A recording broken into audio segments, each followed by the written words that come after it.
everyone, and welcome to episode 20 of the Save Point podcast.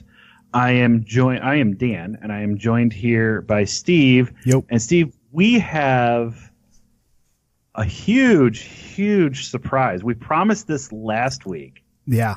Okay. And we are able to fulfill this surprise, which I'm really happy about.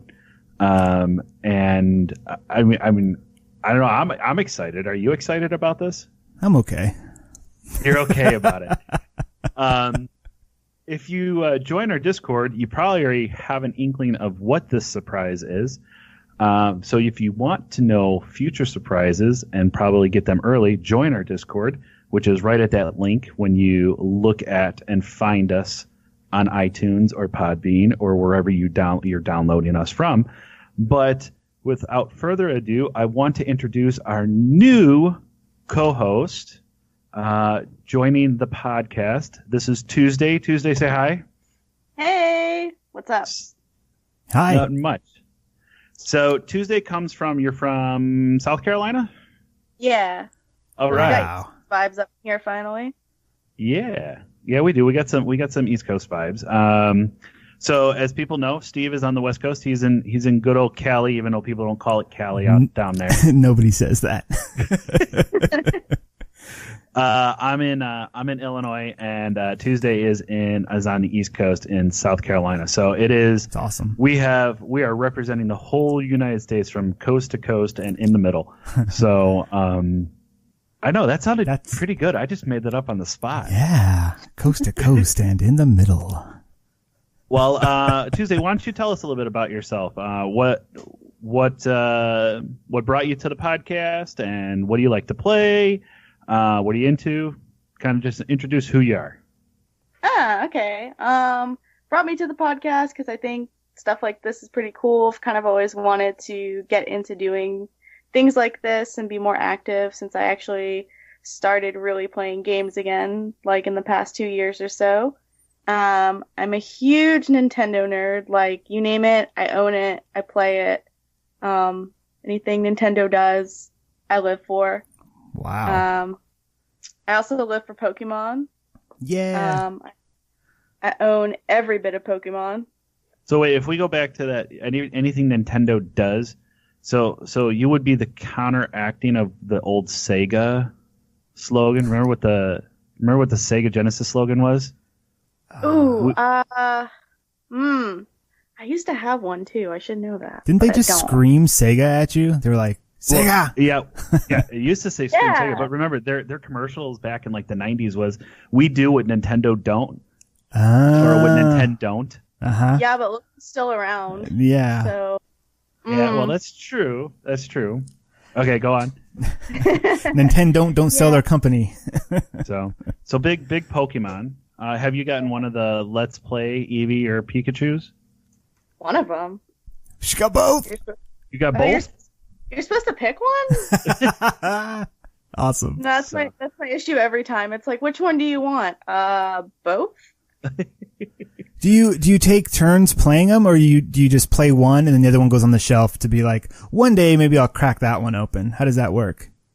No, I play through one of them, and then as soon as I'm done with the other one, it's just like, bam, all right, time to start it over again. Nice. Cool. Nice. That's how I play all of them too. Yeah. See, I told you she fit in with us. She totally fits. You nerd. Welcome. Yeah, I'm currently working on finishing my Let's Go Eevee also right now. I've got Pikachu on lock, and Eevee's about done as well. Oh, nice. Nice. How many evolutions is Eevee up to now? I haven't played in a few years. Let's see. There is Jolteon, Flareon, Vaporeon, Umbreon, Espeon, Leafeon, Glaceon, Sylveon. So what? That's 8? That's 8, yeah. Wow. She does know her shit. Yeah, she pulled it out really quick. Don't fuck with her Eevee. No, man. I was like, the leaf one, there's a fire, and then there's one has bows. There's one that's pink for no reason. There's a pink one. Isn't there one that creates donuts? I think I just got donuts on the mind. It's a Donuttion. Yeah, Donuttion? No, yeah, no. Yawn. So if you have to pick really fast, lightning round of questions, top 3 games of all time. Go. Okay. Pokemon Crystal, Mega Man 8, and maybe Borderlands. Oh, which is one? on the first one. The first one? Okay. Yeah. Okay. cool. Top console. Oh, let's see. If we're going, well, I guess the Switch fits into both handheld and like actual console category. Yeah. But right now I really like the Switch as just like a standalone console, and if we're going handheld, I'm gonna say probably my Game Boy SP. As weird as that sounds. SP. It's impressive. I currently own 3 of them right now. Is there a Nice. Pokemon cartridge in each one of them? Oh, you know it. And then, okay. And Pokemon Crystal is one of them. last question, least favorite console of all time. Doesn't have to be a Nintendo console. Yeah, no, definitely wouldn't be. I don't know. I wasn't a fan of the original Xbox. Ooh, okay. Okay. All right. That behemoth of a box. I actually have one sitting in my room. As much as I am not a fan of it. I can't part ways with it, but it's just like every time I look at it, I'm like, What are you gonna do with it? You could throw it at an intruder, I guess. It's pretty big. Yeah, it's a relic, kind of like my Game Gear. I don't know. I just have it to have it. Wow, Game Gear. Yeah, I told you, man. I told you she'd fit in with us. Game Gear. Now, that's a name I haven't heard in a long time. Yeah, that was the first thing I ever played on, and my favorite thing about it is it says pocket sized, and I just want to know whose pockets are that big.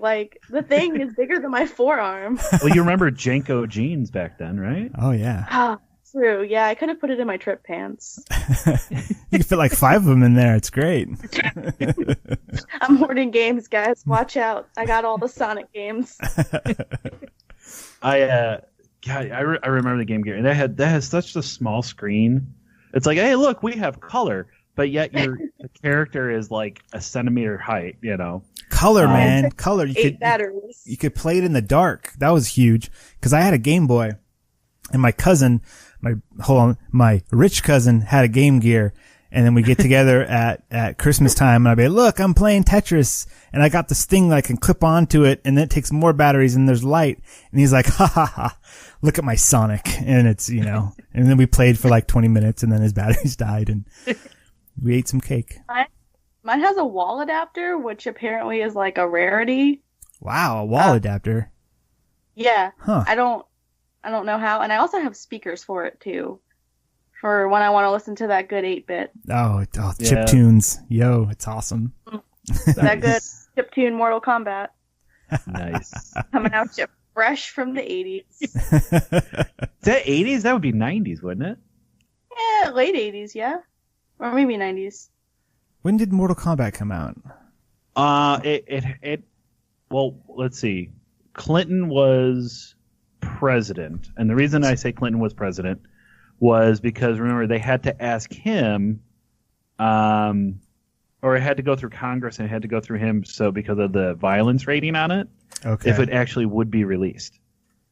Okay. I do remember that. I've got the date up. So what date do you think it was? 94. Mortal Kombat released August 9th, 1992. 1992. Yeah, pretty close. Pretty close. So, I do, like I said, I do know that they had to bring it to him. And the only reason I knew this was because a lunch lady, so when I was in grammar school and when lunch would come by, we would have our lunch ladies. Mm-hmm. So it would be volunteer mothers that would come in and watch us while the teachers went and had their lunch and cigarette breaks. It was funny because everybody was like, oh, don't smoke. And every teacher smoked. Uh-huh. And all you had to do was walk out, and the teacher's lounge was right at the end of the hall.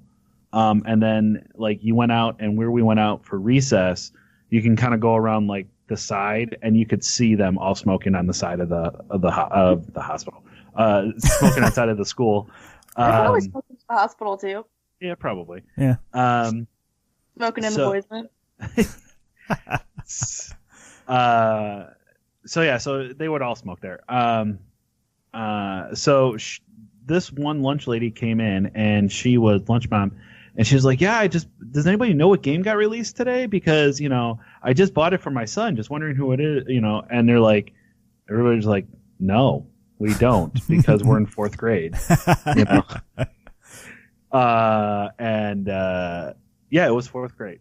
And so she's like, "Oh yeah, it's called Mortal Kombat," and it's just like, okay. And she's like, "Yeah, the government had to ask to make sure," and whatever. I don't know. What a cool lunch lady. Yeah, I know. Then this guy Kurt asked the $1 million question was, "Well, did you bring it so we could play it?" And she's like, "No." And then he's like, "Well, then do we care?" Oh wow. Yeah, like we were mean to the lunch ladies. Yeah, like we were just like, yeah. Go away. Kurt sounds like an asshole. He really kind of was. So I didn't like my lunch ladies. They always took my Game Boy. No. I'd just pull it out of nowhere, and they'd be like, "No, this is time to eat." And I'd be like, "Man, come on." Bunch and of on fascists. all day in my backpack. Like, hold on, I gotta beat this gym. Oh man. Do you used to hide it like in your desk and play like during class with the sound off? Yeah, I totally did. And then like at night when my mom would like send me into bed, I had so my parents were like against each other when it came to that, because my mom would be like, "Don't play that," and then my dad would be like, "Here's the worm light, play it at night when your mom doesn't know about it." And so I would wait for my mom to like leave my room, and then as soon as she did, I would get under my covers and put the worm light in and just play. And then I would wake up with it quite often on my face, which nothing's changed. I wake up with my Switch on my face now. The only difference is I don't have to hide it from my mom anymore. What did you hide from your parents? Video games. Video games. So, well, how we start all of our episodes, and I think you kind of already touched upon it, but we'll kind of go back into it. Tuesday, what have you been playing this past week? Smash. Have you unlocked all your characters? Oh yeah, I got that unlocked already. Oh, cool. I'm working on the main storyline now. Mm-hmm. Is that the spirits? Yeah. Spirit quest? Yeah. I heard that was actually pretty good. I've been playing it a little bit, and the spirit thing kind of it feels like a very weak, like, let's go and collect these. Yeah. Like trading cards. I don't know, that's what they remind me of. Someone kind of explained it to me, kind of like how those like weird. Do you remember those like really weird trading card video games that were only on like I think the Game Boy? Mm-hmm. And my friend kind of explained it to me like that, and like now it makes sense. But I'm still like, yeah, I'm still training the same spirit. I'm just trying to get this map unlocked. Yep. So, I have Steve, no idea. what about you? I have no idea what you guys are talking about. Well, you don't play Smash Brothers. No, I didn't realize that there was a storyline. Is it like, is it cutscenes and then fighting, or is it like level? Like what? How do you do that? What is it? There's not really like cutscenes to a point. So spirits are like, think of it like abilities or like buffs that you can put on a character. So you can take a fighter, and like you have this big huge map that's covered by a cloud, and you follow these paths. Think like a regular like Mario game, like Mario, like you have the little dots. So like you do there, and then you have to do a fight. You have to do a smash, and that will unlock, like that will give you like abilities or not abilities, but that will give you like what they call snacks for your spirits, and then you build your spirits up, and as you get them to a higher level, they give you like better buffs. Sure. And then snacks for buffs. Got it. Yeah, like it's really weird. You can use your spirits too, like if you have the right ones for your character that you're playing with. They can be like the assist trophies as well, so you can like get those from the storyline. Mm-hmm. Okay. But it's a way to modify your characters a little bit more. Yes, no? Yeah. Yeah, but it's only in that mode. Like you can't take you can't take that out. No, you can't take it out and use it in like a regular Smash. Okay. Could you imagine online battles with assist trophies. Oh my god. Yeah, it would be crazy. So Cool. I would have the one with the like 5 Yoshis.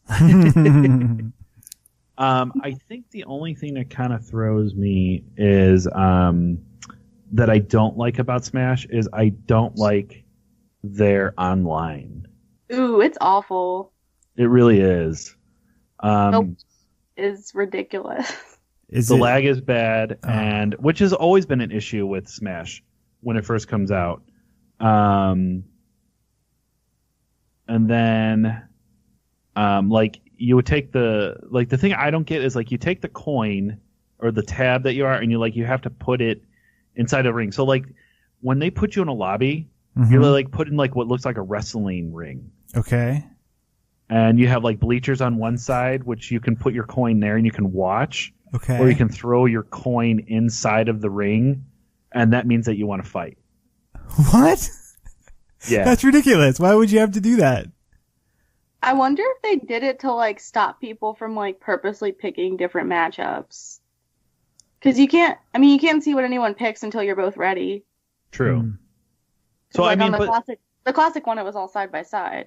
Correct. Well, I mean, they could do that, but I mean, like, why don't you just say, okay, like, here's the players at the bottom, and pick your character, and then when everybody's character is ready, then you go to like that loading screen, and then that's when it's all revealed of who you're facing. Like, you don't, like, it seems like an extra step lobby. Like, you can't even communicate in the lobby.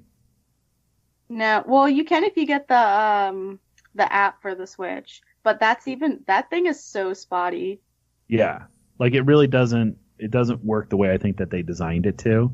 If you're not on the same screen, it like cuts out on you. Yeah, so like they really have to kind of update their online. But I will say one thing: the matches that I've played online haven't really been crazy laggy for me. So I don't know, it might just be the area you're in. The first day I got it, it was like stupid bad, which like of course. It's been a little better since because I've been trying to play online almost every day. I played last night and today a little bit with some friends, and it wasn't like terrible. So I guess they're working on it.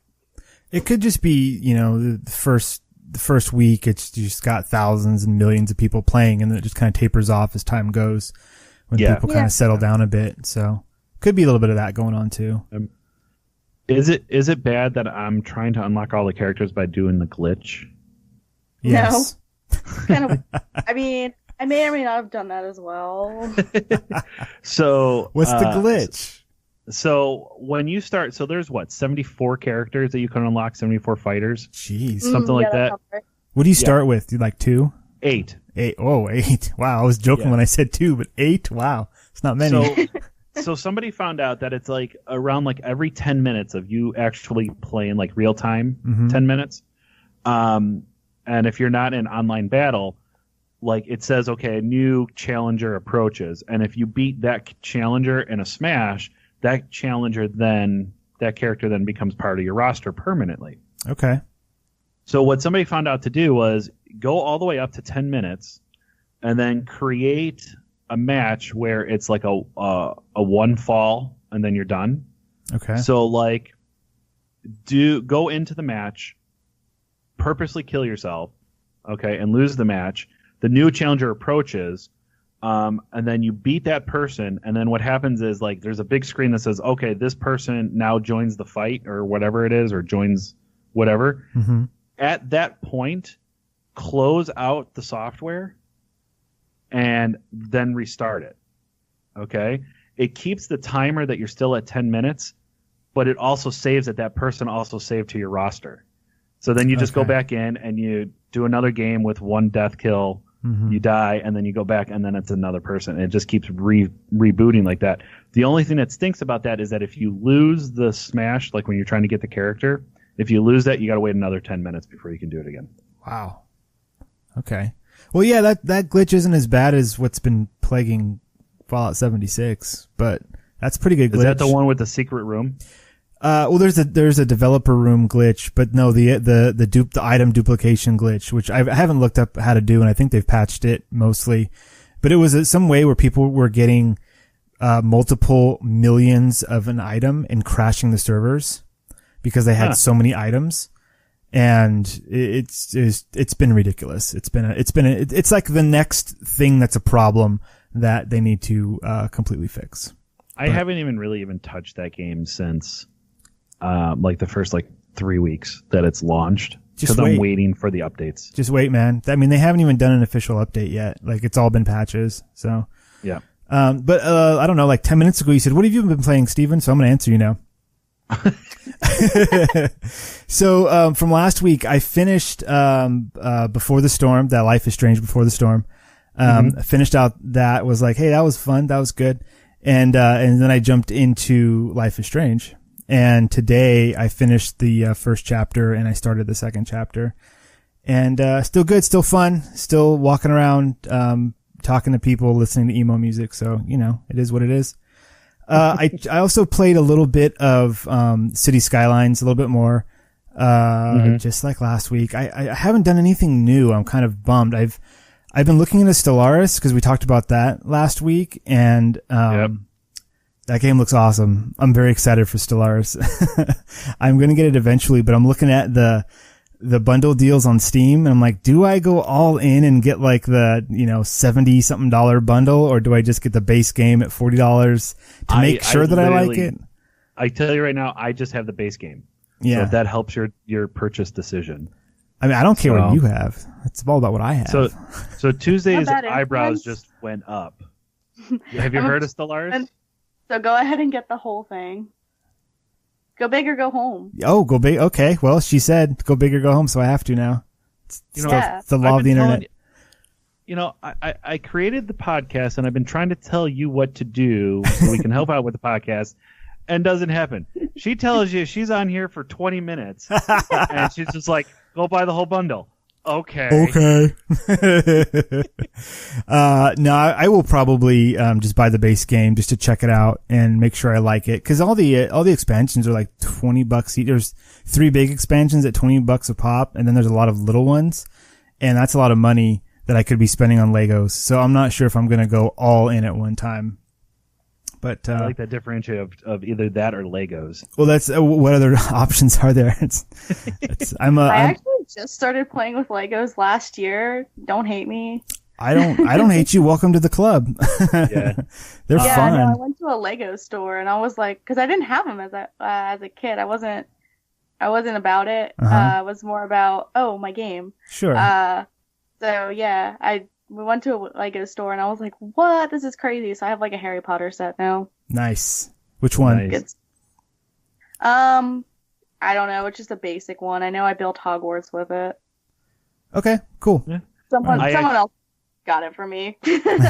we were talking about this after we went off air last week.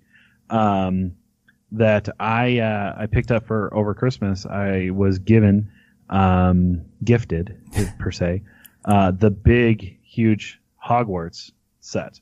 The second largest one they've ever created. So is it right next? Yeah, it's the second largest, next to the Millennium Falcon. Okay. So I'm almost done with it. I think I have like 7 or 8 bags left to put together. Wow. And then I'll show you guys it. And then I'm trying to lobby that if I can complete this, then I can complete the Millennium Falcon. So, man,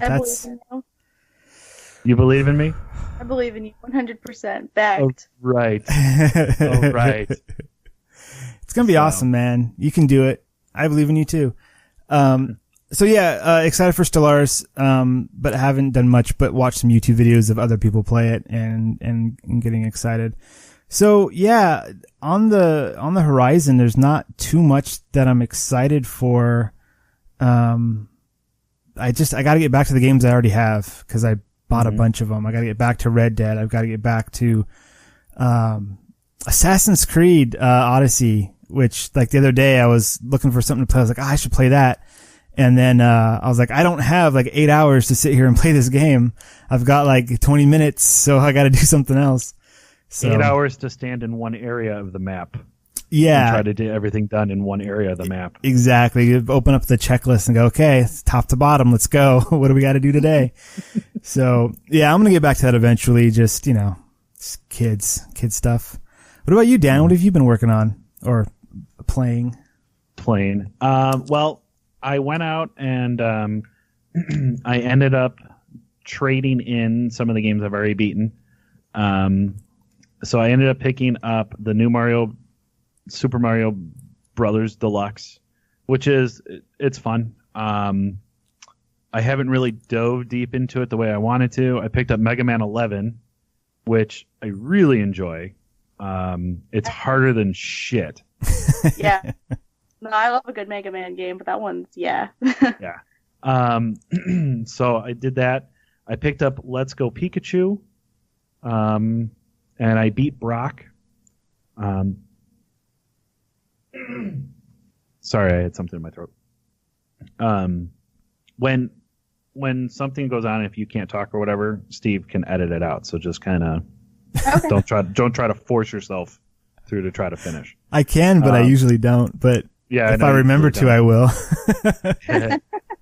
And then the thing, ironically, I've actually picked back up Assassin's Creed Odyssey. Nice. Yes, I've been playing that probably the past 3 days, and it's God, it's so wonderful. Like I think there was so much going on that I didn't appreciate it when I first started playing it. Because like I started really kind of thinking, like I took a step back and I looked at, and I went into like their store for like the things that you can buy with the Helix credits.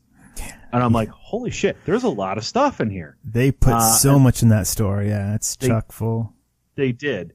And then I kind of took a step back, and then I was messaged by one of my friends, and he's like, oh, you're playing Assassin's Creed again. And I'm like, yeah. He's like, well, how is it? And I looked at it, and I'm like, okay, so you have the main storyline, and then you have the side quests, and then you have the bounties that you can pick up, and then you have the naval missions, and then you have the other thing that kind of ties into the story, which I won't spoil, but you have that set of missions that you can do for it, and then you have all of the little question marks, and then you have all of the points, the synchronization points, and then you have the whole other, like the whole fucking big ass map to sail through.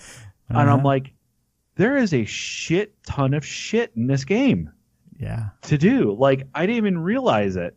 And then I started. They dropped their new DLC for it, and there was this one article that came out, and the guy was like, "I've put 100 hours into Assassin's Creed, and I think I've unlocked maybe half the map." Yeah. I mean, it's so big. Oh yeah, and then you deal with mercenaries. I forgot about that. Oh, you deal with the flipping mercenaries. Is there an arena somewhere where you like fight like gladiator style? Does that exist in the game? I think there is. Okay. And isn't there mythical creatures that they talk about too in there? Yeah, somewhere there's. Yeah, I guess there's mythical creatures. Greek mythical creatures. So I mean, there's just so much. The amount of game that you get for your money in that game, the time to cost value ratio, whatever it's called, is wonderful. There's so much game there. It's almost infinity game, but not quite. And I haven't even hit upon. That has absolutely nothing to do with the DLC, and they're making 3 episodes for the DLC. Yeah, they're doing the episodic thing. The hidden blade, or the first blade, Legacy of the Blade. Yeah, Legacy of the First Blade. Yeah, I'm excited for that. That'll be fun. Yeah. So I'm like, I'm gonna try to beat this before Anthem comes out. No. Nope. No. I'll buy you a Lego Millennium Falcon if you can do that. If you can 100%. Assassin's Creed Odyssey, I will buy you 2 Lego Millennium Falcons. How about that? I don't think I don't think there's physically enough time. That's what I'm saying. And Anthem to do that. I don't think there's enough time in the year to do that. No, I like, but you're right though. It is, and the funny thing is that I was having this discussion with, like I said, my buddy. We were talking about this, and like. He's like, well, why do you like this one so much compared to the last couple of ones? And I think the issue that I had with Origins is the same thing that I had with Syndicate and I had with Unity, was the color of the game. So like if you go to Black Flag is extremely colorful. There's so many different colors, so many things going on, all of that. And then you went into Syndicate, or you went into Unity, and you went into Syndicate. Unity had like that gray-esque, navy blue-esque, French misty look. Yeah. Yeah, I get it. Yeah. Go ahead, I'm sorry. No, I just said I get it. And then Syndicate had that like I don't know about you, but I just think England's boring. So like there's like nothing, like there was nothing. It's like, hey, look, we're in England, and I'm like, yay, that's like saying we're going to Delaware. Like, like what is there to do in Delaware?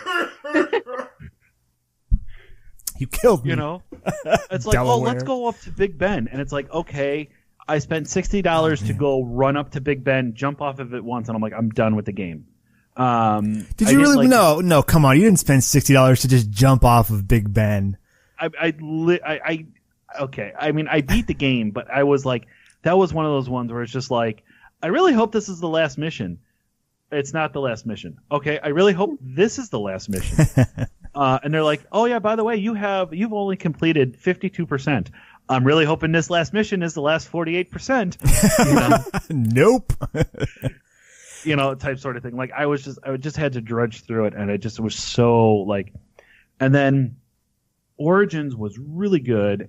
I think the problem with Origins that I had though is that it was just that sand color, that brown tan. Like I would be running through it, and it's just like everything just looks the same to me. You know, yeah. And then when you hit Odyssey has the flowers and the water and the green, and then you walk into an actual like Greek city, and you got the white marble or the white stone that's all around, and it's painted. I mean, it's like that color just kind of pops at you. Yeah, there were pockets of that in Origins that were cool to go through, but most of the time when you're traveling around, it is just brown. Or maybe a little bit of jungle, a little bit of green here and there, but it was mostly brown, like you say. And Odyssey, it's the Mediterranean. It's just green and pretty everywhere.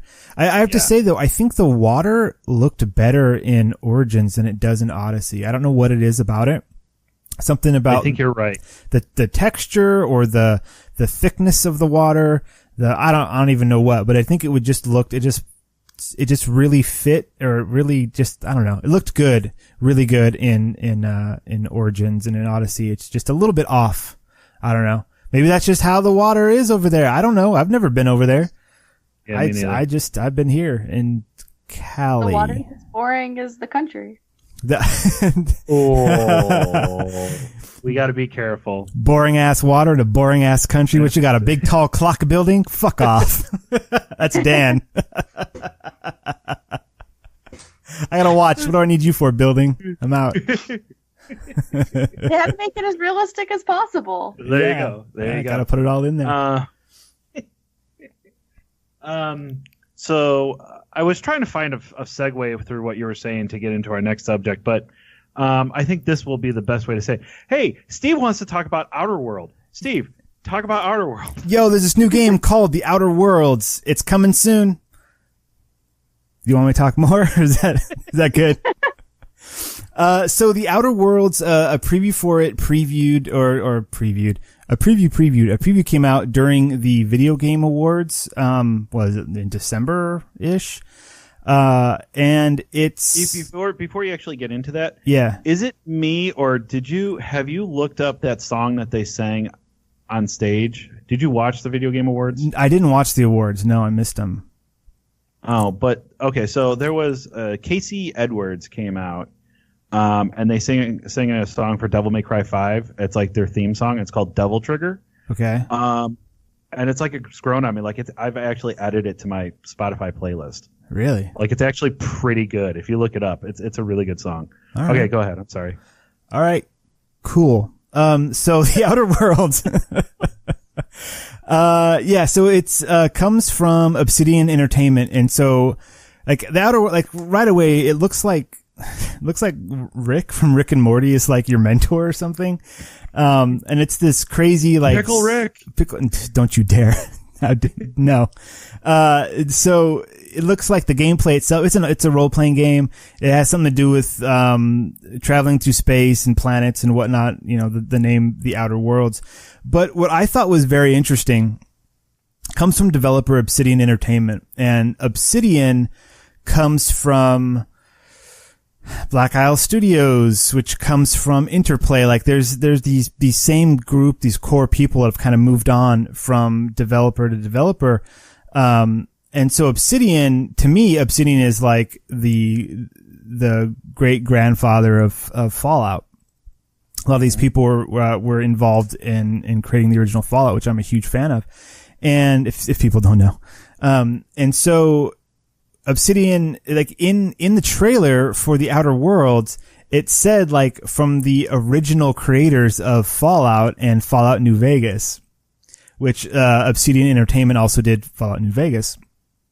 And the way that it's said and the way that it's worded was just like, how dare you, 76? You're not really Fallout. We are really Fallout. And this is our own RPG and we're going to be better. Like that's the vibe that I got from the trailer, which was just outstanding.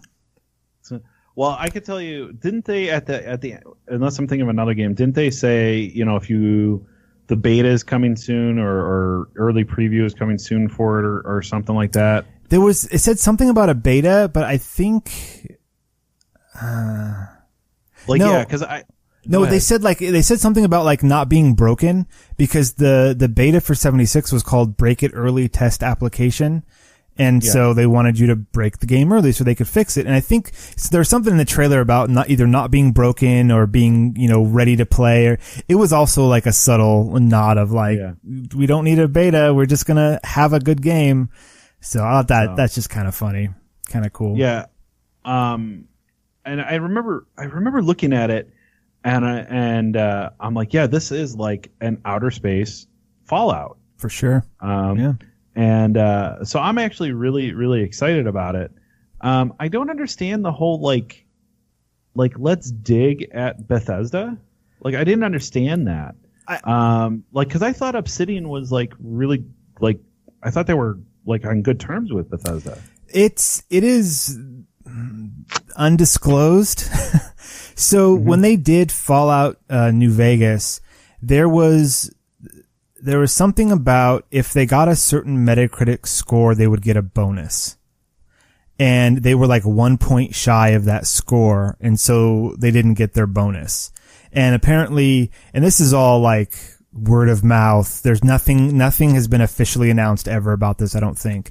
But supposedly they didn't get their bonus and they were like, hey, like we're really close, we know it's a good game, we think that some of these reviews are just kind of not,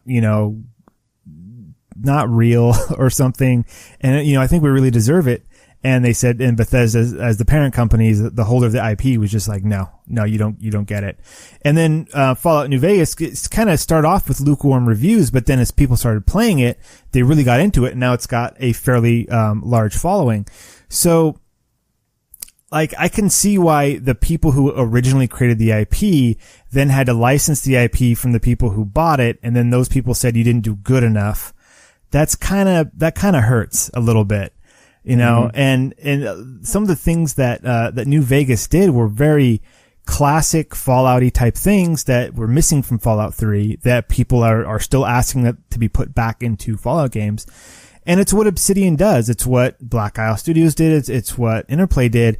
These role-playing games, which they really are character-driven, let you have a ton of choice, and the direction that Bethesda has been taking the Fallout series is more directed, more, hey, I'm going to talk to an NPC, and then you answer 3 different versions of yes and 1 version of no that's actually also kind of yes, instead of these long, complicated dialogue trees and different karma with different people and locations and like just all this really in-depth stuff has just kind of been scraped away. So I think, it can be petty to dig in, which is why I think they just kind of did it in a trailer and not like in a press release, or I guess, I don't know, it's a trailer or press release? I don't know. But it's true. Maybe. the original creators of Fallout, the people that brought you Fallout New Vegas. They didn't say anything other than, hey, this is what we did. And you all know as fans of these things that these are the good ones. So, it's just kind of funny. Now I'm trying to remember. Okay. So Obsidian is not the first company that it was called, right? Well, I mean, Obsidian, so the way it goes, sorry if this is boring Tuesday, but this is how it is. Oh no, you're cool. Okay, cool. So Interplay, there was a company called Interplay, and they went bankrupt. And then there was a company called Black Isle Studios made up of some of the people that created Interplay. And then there was Black Isle Studios, and they went bankrupt. And some of those people went on to create Obsidian Entertainment. So it's like these companies, they make the companies, they make some games, they go bankrupt or they break up or they do whatever. I don't know exactly if it always goes bankrupt. I'm pretty sure Interplay went bankrupt. Not sure about Black Isle Studios. But so the founders of Obsidian Entertainment are Fergus Urquhart, Chris Parker, Chris Avallone, Darren Monahan, and Chris Jones. And I know that Fergus Urquhart and Chris Avallone were big Fallout 2 creators. And I'm pretty sure Chris Avallone was the original Fallout creator. So it's not the entire team. It's not 200 people just renamed their company something else and moved on. It's kind of like some of the head guys are going on and just kind of setting up franchises. I don't know. Well, yeah, that's kind of where I was going with it, because I thought Interplay made the first Fallout, and then Black Isle made Fallout 2. Right, and with most of the people from Interplay, then obviously Fallout 3 goes to Bethesda. Then New Vegas went back to Obsidian. And then it was still published by Bethesda. It was just like Obsidian was the studio involved in it. So instead of like Bethesda, because there's Bethesda, the parent company, and then there's Bethesda Game Studios, or I don't know, maybe it has a different name, but it's tricky because it's named the same thing. But anyways. So with you being the Fallout fan, I'm telling you right now, I'm kind of excited. I want to try it. It looks cool.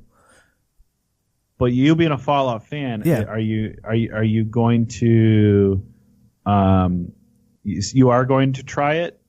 I mean, yeah, I'm definitely gonna keep my eye on it. Watching the trailer, it looks awesome. I like space stuff. I like the style, the vibe of it, the crazy people and like the choices you make and the comedy that's in it, the dark humor. All that stuff's right up my alley. Recently, actually after that trailer for that came out, I went, oh, Obsidian, like I like Obsidian games. Is there an Obsidian game out recently that I haven't got that's maybe on sale now that I can check out? And this is one not a couple weeks ago, last episode when we talked about what we've been playing over our break. One that I failed to mention was an Obsidian game. And right now I have forgotten the name of it, so I'm frantically scrolling through the wiki to see if I can find the name of this dumb game. Pillars of Eternity. That one, that RPG. I knew you were gonna say that one. Yeah, so that one came out. Let's see, they did the Stick of Truth, and Pillars of Eternity was between 2012 and 2015. So I think Pillars of Eternity came out in about 2015, and it's an old school RPG. Top down, lots of dialogue, lots of story, really story heavy. Choice, all that stuff that, is classic Fallout to me, or just classic role playing in general. And so I was like, oh, I'll check this out. This is like $20 on Steam now. And so I got it and I played it for a few hours and I was like, yeah, this is my jam. This is cool. Even though, the setting is different, the gameplay was on point. And so, I need to jump back into that because that was really cool. As you were talking, I was listening. Sure you were. I swear. But if you actually go to the Outer Worlds, it's outerworlds.obsidian.net, and they greet you with, welcome to the future, try not to break it. Oh, that's what it is. Try not to break it. Yeah. Exactly. That was the dig. Yeah. You know what though? I think there's certain digs that at companies make sense. Mm-hmm. I don't want to start this whole like fanboy Sony versus Nintendo versus Xbox type sort of stuff, but like I think there's just sometimes it's just called for, and the one I'm referring to is the E3 when the consoles were kind of announced and the pricing and all of that, and then you had the whole 24-hour check-in with Xbox, and you had to re-authenticate your games and BS like that, and then Sony comes up and says you don't have to authenticate, we'll do trade-ins and all of that, and then the next commercial that came out, and it was funny. So it was Yoshi Yoshida and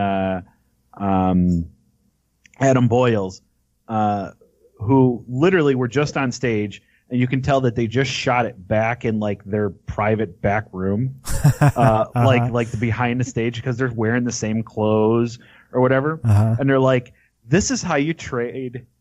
This is how you share games on PlayStation, and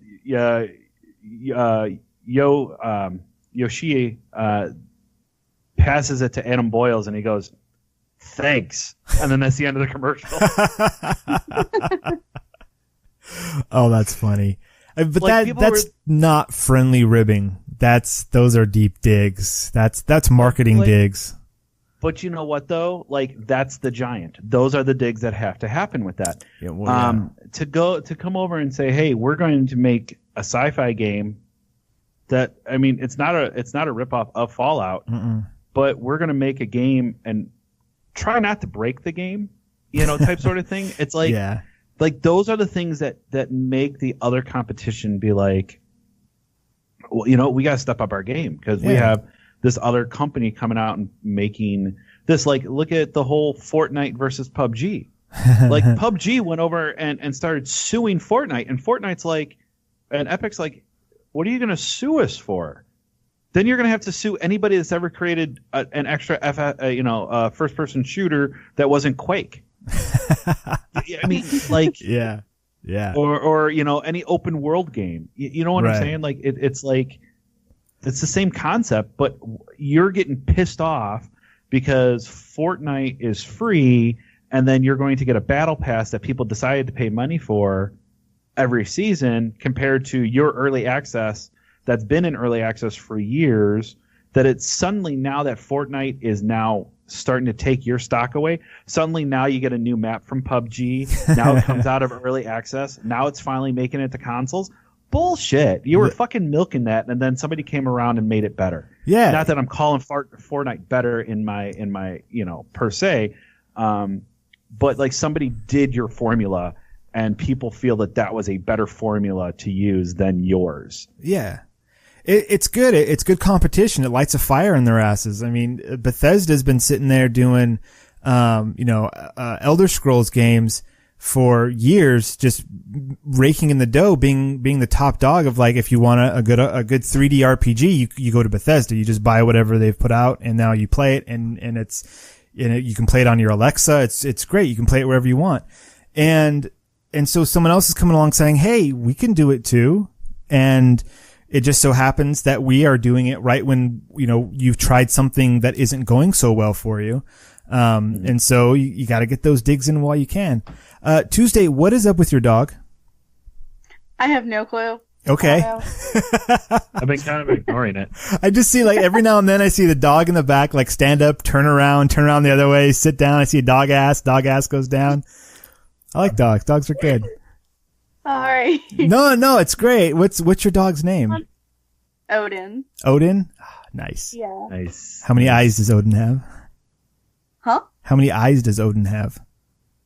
Just two, unfortunately. Just the two. Okay, 2 eyes. It's good. It's good to have 2 eyes. Nice. Not quite as cool. He's not quite as cool as OG Odin, but I didn't know if, like, Steve was like, hey, what the hell's going on with your dog? And it was just like, oh no, it's just, hey, what's going on with your dog? No, I'm a dog person. I've got 2 dogs. I like dogs. Dogs are great. Fuck cats. That's what I said it. There's a dog here? Good question. Elder Scrolls 6. Yeah. Is there going to be some form of an online component? Not anymore. That's been scrapped. No, actually, in all seriousness, I think there will be. Fallout 76, it's not as bad as the internet says it is. And they are still, I mean, from the get-go, they've said, this is new for us. We're working on this, and bear with us while we figure things out. And they've been figuring things out, not as quickly as people would like them to, but they have been. And like I said, at the very beginning, give it 6 months, it'll be a different game. And so far, every couple weeks they've put out an updates or patches or whatever you want to call them, and things are slowly changing. If they can get over that hump of players breaking their game, which they are notorious for, and that's the other thing that the dig is that Bethesda games that use that same game engine, the Gamebryo engine or whatever it's called now, creation engine. It's a broken engine. I mean, it does a lot of things really well, but it also bugs out like crazy. And when you have a buggy game that's also online, that means people can't do tons of exploits. So I'm sure like their number one priority right now is to fix the bugs, quash the bugs. While they probably hoped that right now they'd be setting the groundwork for their DLC or their updates or their content updates, those kinds of things. But instead they had to backpedal and say, oh, we gotta fix all these game breaking bugs, because when it's online, they really break. They break like crazy, super break. Mm-hmm. So, yep. Anyways. So consensus though is we are looking forward to the Outer Worlds. Oh, totally. It looks cool. It's from a cool developer. Looks kind of fun and fresh. And yeah, I don't even know. Do we know when it's going to come out? No, it just says 2019 right now. Yeah, 2019. Okay. So sometime this year. That's cool. Awesome. I think, we're going to talk about our last subject for the night now. Side note, it is going to be about PlayStation. And I think that we have to give it, I don't know if we have to give praise to this or if we finally say finally, but as of today, the 15th that we're recording, Rocket League is the second game that is now fully crossplay. Wow. Yeah. Ooh. So, awesome. So does that's not matter. Now. What? So that's 2 now. Yeah, that's 2 now. 2 okay. now at least. Good. That Sony has opened up. So, so this kind of came out, and I feel like I was so like upset that this came out like after we got done recording our last episode. Like I wanted to like call you guys and be like, I want to talk about this, but we can't. So it's a little bit of an older topic, but on a scale, and Tuesday we'll start with you. So on a scale, PlayStation has came out and said, we are not going to be at E3 2019. They're not going to do a showcase. They're just skipping it. Or let's put it this way. They said they're skipping their E3's 2019. So I don't know if that means that they're going to have a booth with games, or if they're just not, or they're just not going to do a presentation or conference, or they're just completely not going to be there, which I can't see them not being there. But what's your take? Do you think that that's a smart decision? Why do you think they're doing that? What's your thought? I know there's like speculation right now about possibly a new PlayStation in the works. Mm-hmm. So I think that might have something to do with it. Kind of try and, do a keep it under wraps sort of thing. I think it's kind of a power move almost for PlayStation. I think it keeps people more interested in PlayStation and what's going on with PlayStation. Like, not just the games affiliated, but like what's going on. Is there a new console? Are they reworking things? What's going on? I mean, that got my attention. Yeah, it definitely got my attention because that's huge. So you think it's a good thing then? You think it could be something that will pay off? I think so. Okay, Steve. I think they've got something up their sleeve, because E3. So E3 is an Electronic Entertainment Expo, right? It's a big expo. There are no rules that say that a big company like Sony can't have a big showcase somewhere else a week before. Not True. at E3, not at E3, but yet, everyone's hyped for games. And so they say, oh, by the way, go on our Twitch stream, go on our YouTubes, go wherever, and now watch this show, and we're going to just do it ourselves. Why do we need an E3 for this? It went from like a small thing to a big thing, right? Kind of like, Comic-Con. Used to be, all the nerds got together and shared their funny pages. And now it's this giant multimedia event where you get announcements for TV shows and movies and, just everything besides comics. And also there's comics there in the back if you look for them. And I think E3 might be getting there where the people have seen what has happened with these other big cons and said, we don't need that. All of our stuff is digital anyway. Why do we need to go to a place and spend money to do that? We can have a green screen in our backyard, in Sony's backyard, put up a green screen, have all the same people that they would have had to fly out to E3. Have their dog playing in the background. Have their dogs playing in the background. They'll fix that in post. It'll be fine. They'll turn it into what is it? A Nathan Drake. What is their mascot anymore? Does Sony have a mascot? There's not really any. No, okay. So they'll have, I'll say Nathan Drake. Nathan Drake's back there dancing around. Hire Nathan Fillion and have him do something. Come on, guys, get on that. Have you guys, by the way, have you seen the Nathan Fillion, Uncharted, short that he did? Yes. Oh, it's beautiful. So great. It is beautiful. Whatever happened to his show? Wasn't it called The Rookie? That he was supposed to have a sitcom come out. Yeah, that's his new show. I don't know if it's out yet. Or if it is, I haven't heard much about it. So I heard a whole bunch that it was coming out, and then it kind of died. Oh, I don't even know if it's been canceled already. I have another rant that I could go on that I won't. But the topic of said rant is network TV is dead. It's all digital now. So we'll talk about that another time. Network TV it's a wasteland. But yeah, okay, good to get back to Sony. I think they have something up their sleeve. I think they're going to do their own thing. And I think if it's successful for them, we're going to see the other ones do it too. And make more of a stink about oh, we're doing ours a week before. Oh, we're doing ours 2 weeks before. Oh, we're doing ours, and they'll just one up each other until nobody cares anymore. And then they'll all go back to E3. We're doing ours a year before it. 2 years. Yeah. Exactly. What do you think, Dan? Well, that Nintendo has already been doing this for a while. They do their Treehouse. They haven't had a live stage show in a long time. At least 5-6 years. There's also a lot of other companies that are not not showing up there anymore. Like Rockstar doesn't show up there anymore. I don't even think Rockstar ever did. Sort of. They don't need to. Yeah, they don't need to. You want to shoot hookers? You buy a Rockstar game. Well, what other advertisement do you need? Yeah, basically. Shoot hookers, buy Rockstar. Now it's ride horses as well. They add that at the end. Ride horses. Yep. Did you, speaking of that, did you see what I posted in the Discord of the Red Dead? It was the welcome to Rudy Tooty shooting. Yeah, Rudy Tooty McShooty or something. Yeah. From the makers of Steely Wheelie Automobile. That's excellent. So I kind of agree with you. I think it's why are we going to put all of this money up to go to a stage show that we don't need to? We can do everything digital.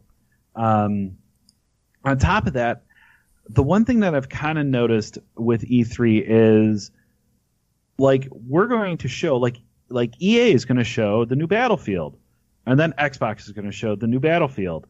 And then Nintendo's going to say Battlefield coming in 2 years. Yeah, 2 years as a port. Exactly. I'm going to take the Kingdom Hearts 3 too. So Square Enix came out and they had,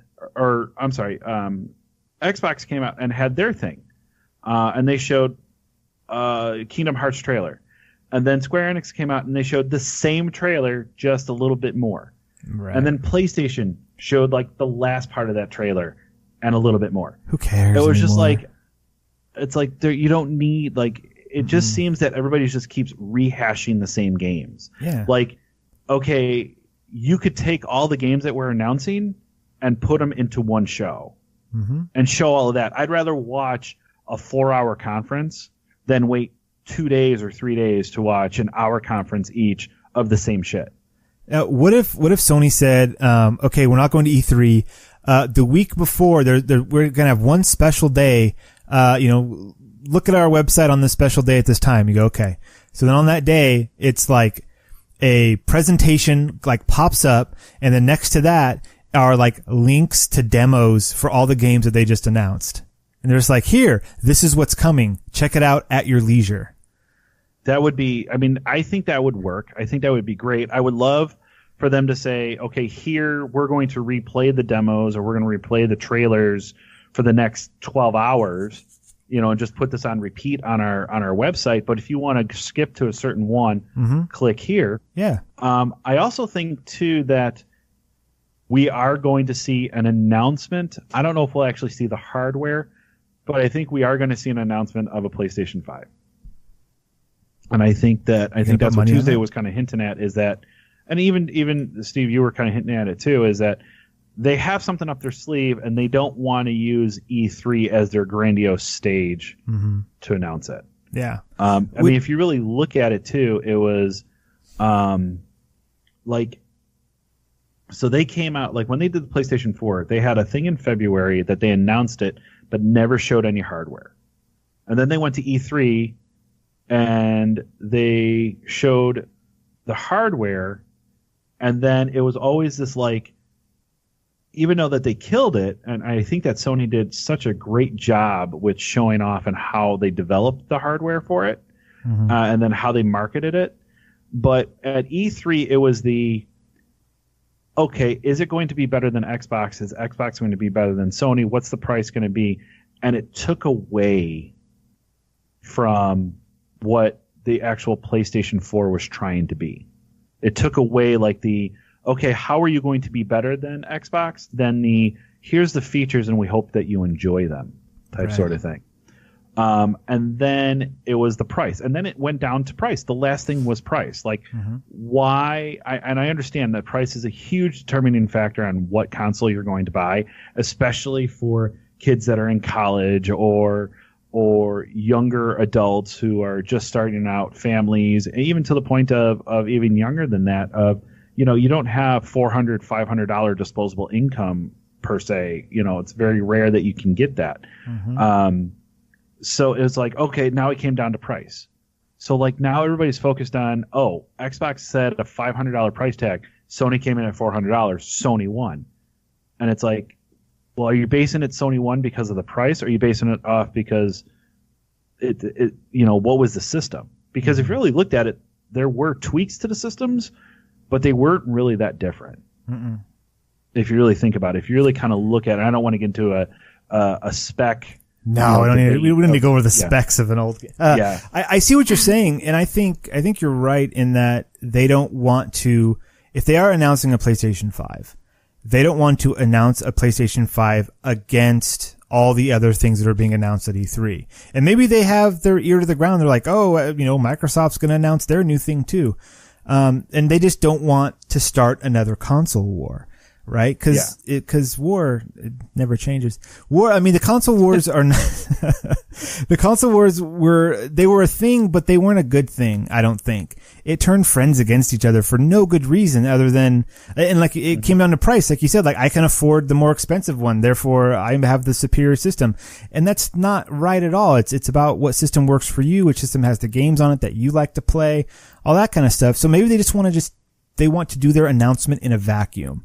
Have it, a couple weeks before, a couple weeks after, whatever it is, just so that they're not being instantly compared to whatever else is put out there. Cause that's all E3 is. It's a big electronic dick measuring contest to see who wins.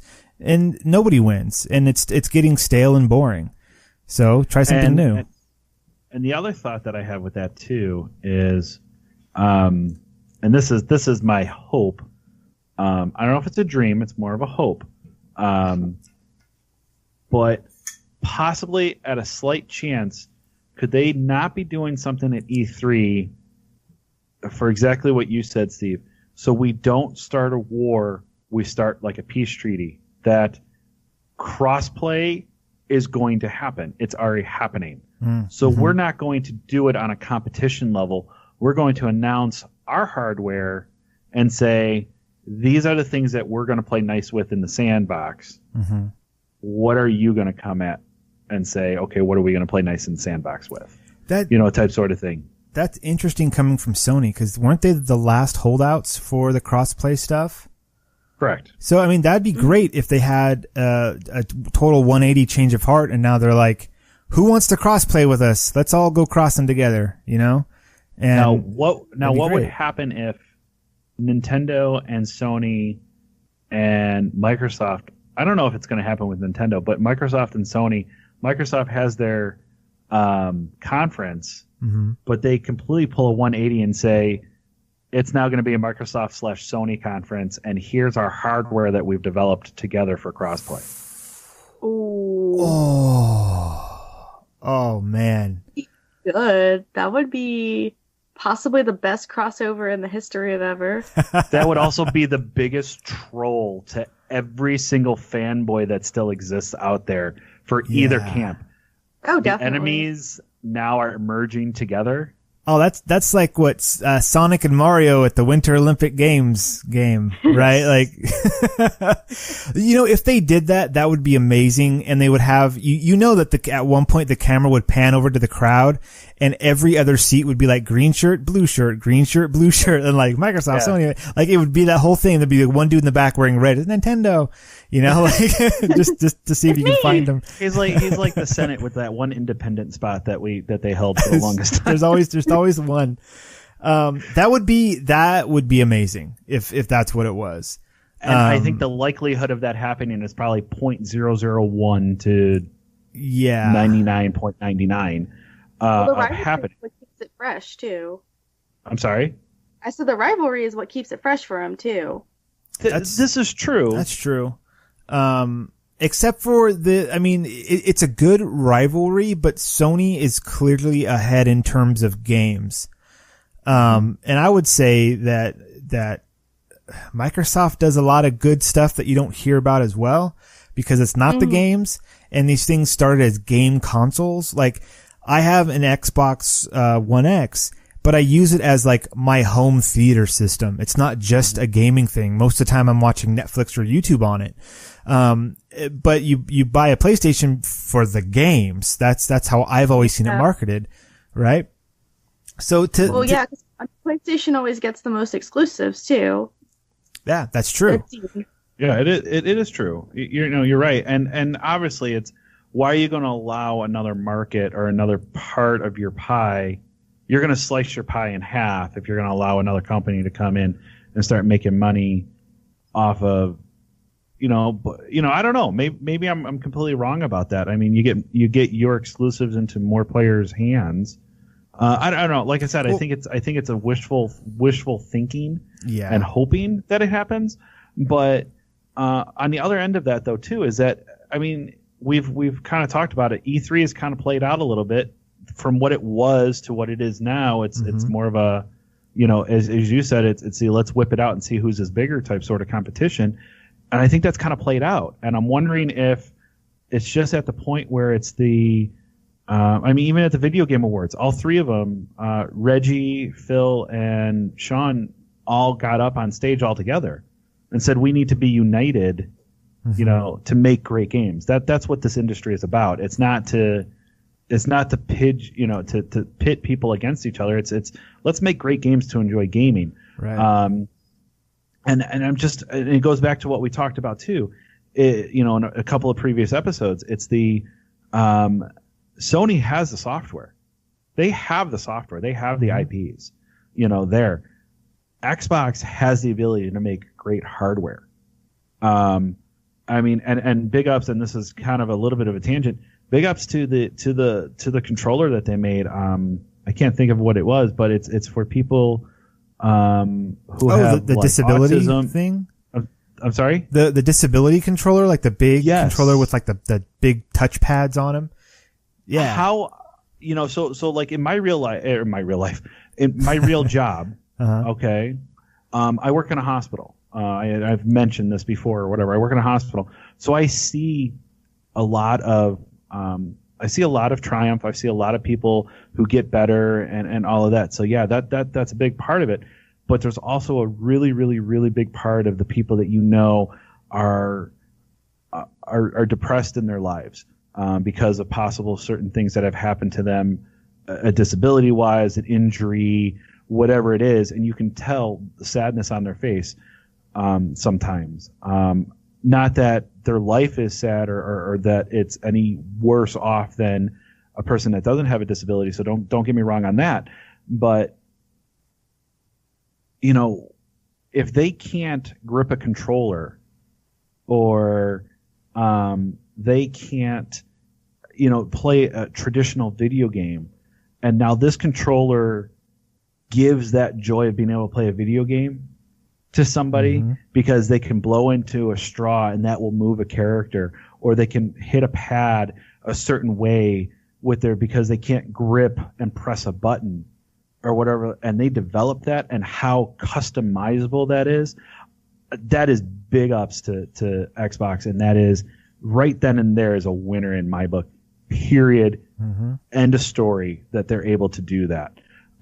So the capability of making incredible hardware Microsoft has. Yeah. So, I mean, it's where do we start to see that fine line of let's pull this together. Let's create an industry of just gaming, not competition. Because why does there really have to be a competition in this industry? It doesn't at all. The only competition that needs to be there is for your dollar. Who has the better game? Not where the better game is, just who has the better game to play. So put the competition back on the game, not back on I now have to spend $500 for this because I need to play this game on this console, or then I have to spend $400 on this because I want to play this game on this console. Right. Like, that's not where that competition should be. It should be I have my one system and now I have 6 different FPSs. Make yours the best FPS, and that's the one I want to buy. Yeah. So. Yes. I don't. Yes. So for the next E3, since we're talking about future E3s here, how awesome would it be? And I can end on this. I won't talk anymore after this. If we got a game announcement, a brand new IP of something, and it's like it's coming out on the big 3 consoles, just like straight out the gate. Here it is for everything. It was built for everything. Like some kind of flagship title of sorts that kind of encompasses that unites them. Yeah. Like not necessarily, since we were talking about Smash earlier, like it would be interesting if it was like a fighting game with characters from everybody together. I don't think that's going to happen at all, but something similar to that, where it's like, and crossplay is involved, and there's like, it's a new IP, there's crossplay between, the Nintendo, the Xbox, the PlayStation, and, like those 3 people that the first names of that I don't, like they get up on stage together and they're like, this is the thing that we have all been working on. We've been working together for 2 years, and, here, behold, and then the trailer plays and the audience goes crazy, and it's like the new hotness. If something like that were to happen, I would be very happy, like regardless of what the game is, or just the thought behind it, the emotion behind it, just the willingness to try something like that would be great. I think that'd be really awesome. I think that would be, as you just said, I think it would be awesome. I think it would show, that they are trying to look towards the future of gaming, because that's what crossplay is, the future of gaming. Yeah. It's not going to be graphics. We've talked about this, a lot. Yeah. It's not graphics. Graphics are always going to be there. Sound is going to be there. We're at the point now that our eyes can't even pick up the graphics that we're trying to see. Yeah. So the future of it is going to be, how can I play with everybody? So what do you think, Tuesday? Yeah, definitely. That's always been, I don't know, being isolated as a Nintendo gamer. Like, obviously that's my number one, but I am more of a Sony girl. I do lean a little more towards them. But yeah, no, definitely the playability is a huge thing. Especially if they could also even go as far to intertwine it even with like PC games, because I know that's a big factor for a lot of people too. Like, you know, you have your console gamers, and then we have the whole like, well, I'm just a PC gamer type We of deal. never talk about that on this podcast ever. PC Master Race. No, I'm only kidding. I'm only kidding. Ooh, console elitist. Okay. I only play on my Abacus. It's the most purest form of game. I'm an OG gamer. OG gamer. OG. Yeah.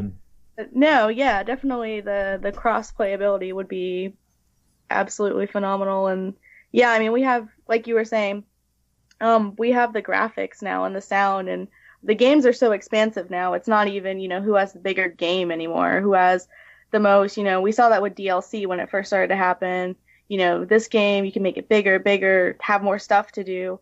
It's not even about that anymore. It's, well, how can I play with my friend in, you know, Australia? He's got this console and he likes this game and I want to play it too, but I like this console.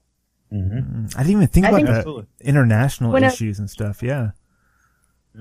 Yeah. So. Do you have friends in Australia? What? Do you have friends in Australia? I do, actually. That's awesome. What do they do? Well, one of my friends is also probably just as big as a Nintendo nerd as me. Okay. And then he's also big into PC gaming, which is kind of what made me jog it. But I used to be super about Steam. What happened? Not so much. I just kind of fell off. I got tired of having to keep updating a personally made computer every time a new game came out. It was like, oh, need a new graphics card. That's true. So that's very true. It became a very expensive hobby. It is. Oh, well, I do have to say, claps. I don't know yay. For what? For Tuesday's first episode with us. We're not scaring you off. You're going to join us again next week? Of course. All right. So, like I said, so lucky to have you here. Thank you for joining our crew. Don't worry. No problem. Don't worry. Grace and Jesus are still a part of our crew too. They're just off doing some other different projects. So don't think that we kicked them out or anything like that. But that will fight to the end. It's like the console wars. The console wars all over again. The next top podcaster. Tyra Banks is going to show up no. Start handing out roses. Yes. We got to get Drag Race going too while we're at it. Sure, let's dress up. Let's do it. Steve, that's all about you, man. Go right ahead. Go have fun. I will. I'll wear the prettiest. I'll be the prettiest lady. You don't even know. So, but I think that will do it for us this week. And like I said, just thank you for listening to us. Find us, you downloaded us, so click on that link for our Discord, join us. We're starting to get back into streaming, so check us out on our channel on Twitch, and that is the Save Point Podcast channel. And we'll talk to you next week. Good night. Bye.